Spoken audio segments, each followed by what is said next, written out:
Hi viewers, আসসালামু আলাইকুম। আজকে একটা ইম্পর্টেন্ট ম্যাটার, যেটা সোশ্যাল মিডিয়াতে অনেক বেশি তোলপাড় হয়ে যাচ্ছে। যদি আমি চাইনি এই বিষয়ে কোনো ভিডিও আমি বানাই, বাট আমি অনেক দিন ধরে, বেশ কয়েকদিন ধরে আমি খুব ডিস্ট্রাক্ট হয়ে আছি। আমি খুবই ডিস্টারবেন্স তৈরি করেছি, যেটা সোশ্যাল মিডিয়াতে যেভাবে ঢালাওভাবে মেন স্ট্রিমগুলো কাভার করছে, সেটা হলো এফস্টেইন ফাইলস। জেফ্রি এপস্টেইনকে নিয়ে হয়তো অনেক রকমের কনস্পাইরেসি থিওরি আগে থেকেই ছিল, যেটা হয়তো আমরা অনেকেই অনেক রকমের রিপোর্ট থেকে হয়তো জেনেছি। কিন্তু এইবার যেভাবে ঢালাওভাবে মেন স্ট্রিম মিডিয়াগুলো প্রকাশ করছে, নিশ্চয়ই এটা ইউএস কোর্ট হয়তো এটাকে আনসিল করার জন্য অ্যাপ্রুভ করছে। আইদার এত বড় ফাইলস, এতগুলো ফাইলস, 30 লক্ষেরও বেশি, যেটা ভাবা যায় এত অপকর্মের সাথে জেফ্রি এপস্টেইন জড়িত ছিলেন। শুধু এখানে জেফ্রি এপস্টেইনকে দোষারোপ করলে ভুল হবে। বেসিক্যালি এখানে একটা গ্রুপ অফ পিপল ছিল যারা কিনা পুরো ওয়ার্ল্ডকে কন্ট্রোল করছে, পুরো ওয়ার্ল্ডকে কন্ট্রোল করে থাকে, যারা কিনা বড় বড় টেক ইন্ডাস্ট্রি মেনটেইন করে থাকে, এবং কি ওয়ার্ল্ডের সবচেয়ে টপ ইকোনমিগুলোকে এট এ টাইম চাইলে নাড়িয়ে দিতে পারে। যখন এসব ব্যক্তি এই ধরনের কর্মকাণ্ডের সাথে লিপ্ত থাকে, তাহলে আমরা যারা জেনারেল হিউম্যান বিং বা আছি, তাদের হয়তো জায়গাটুকু বা কি। প্রথমত আমি বলবো, এটা এত বছর পরে কেন এটা আনসিল করে এভাবে ঢালাওভাবে মেন স্ট্রিমগুলোতে প্রকাশ করা হচ্ছে? এটার অনেকগুলো কারণ রয়েছে। প্রথমত, ইউএস কোর্ট যখন কোনো সিভিল কেস চলমান থাকে, কোনো ব্যক্তি মারা যেতে পারে, বাট সিভিল কেস এভাবে চলমান থাকতে পারে। তবে এই ক্ষেত্রে এপস্টেইন 2019 সালে মারা যাওয়ার পরে তার কেস হয়তো ওখানে স্টপ হয়ে গেল, কিন্তু এই যে সত্য খোঁজা, সেটা কিন্তু থেমে নেই। এই যে রিয়েল স্টোরি বা রিয়েল বিষয়টাকে বের করে নিয়ে আসার জন্য অনেকে এটার পেছনে কাজ করছে। তো এতদিন ধরে হয়তো বিভিন্ন রকমের জল্পনা কল্পনা ছিল, অনেক হয়তো এটা বলেছিল এটা একটা কনস্পাইরেসি থিওরি, বাট এটা যখন এটা সত্য, এটা বিভিন্ন নথিতে প্রকাশ পায়। ইউএস কোর্ট কিন্তু আমাদের মতো থার্ড ওয়ার্ল্ড কান্ট্রির কোর্টগুলোর মতো না। ওরা যেটাই করে সেটার একটা স্টেট প্রসেস মেনটেইন করে থাকে এবং সেটা কিনা রেকর্ড রাখে। সো এই ক্ষেত্রে প্রথমত জেফ্রি এপস্টেইন 2019 সালে জেলে মারা যায়। বেসিক্যালি অনেকেই বলে থাকেন উনি আত্মহত্যা করেছেন, বাট এটার আসল রহস্য বা কি এখনো উন্মোচন করা হয়নি। হয়তো সামনে হয়তো যতদিন যাচ্ছে এটা আরো বেশি রিয়েলিস্টিক বিষয়গুলো সামনে আসছে, তখন হয়তো বলা যাবে আসলে ঘটনাটা কি কি ঘটে থাকতে পারে এসব বিষয় নিয়ে। তবে আমি আরেকটা জিনিস বলবো, সেটা হলো এখন কেন প্রকাশ হচ্ছে।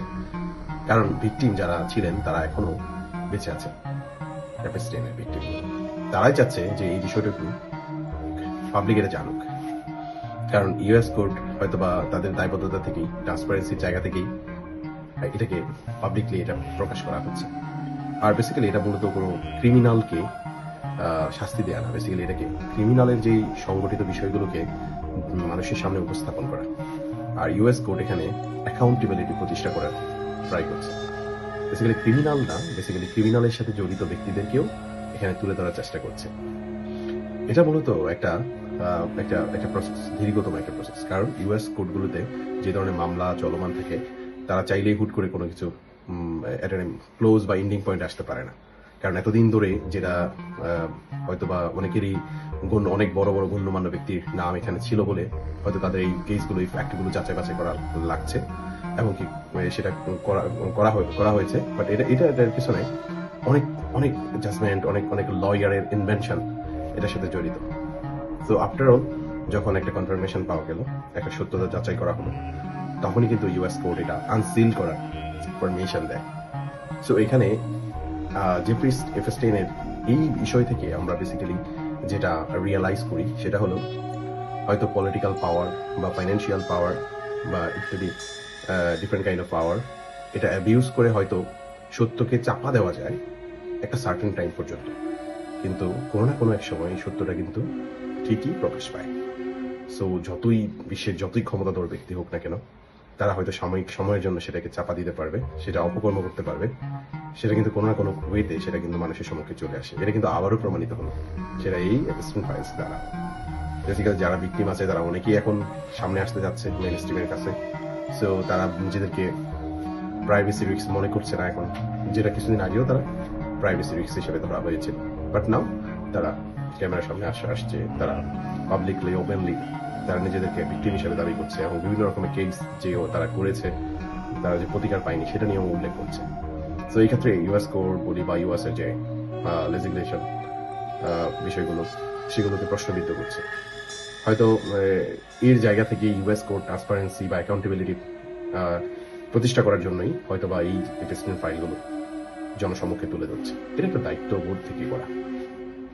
তো এতে করে কি হচ্ছে? এতে করে আমরা যারা থার্ড ওয়ার্ল্ড কান্ট্রি বা first world country human being রয়েছে তাদের একটা পাবলিক ইন্টারেস্ট অবশ্যই আছে যে কি ঘটেছিল, কি হচ্ছে, এদের মধ্যে যে এইরকম একটা সংগঠন থাকতে পারে বা এইরকম একটা একটা সিস্টেম থাকতে পারে, একটা প্রসেস থাকতে পারে যেটা আসলে সামনের দিনগুলোকে আরো বেশি চিন্তায় ফেলে দিবে।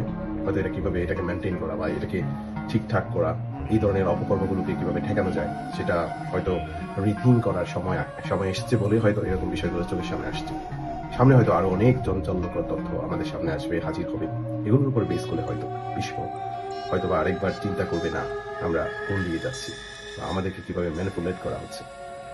সো হোপ সো হয়তো আমি রিক্যাপ করতে পেরেছি আসলে কেন এতদিন পরে FSN ফাইল ওপেন করা হলো জনসম্মুখে। So thank you for now.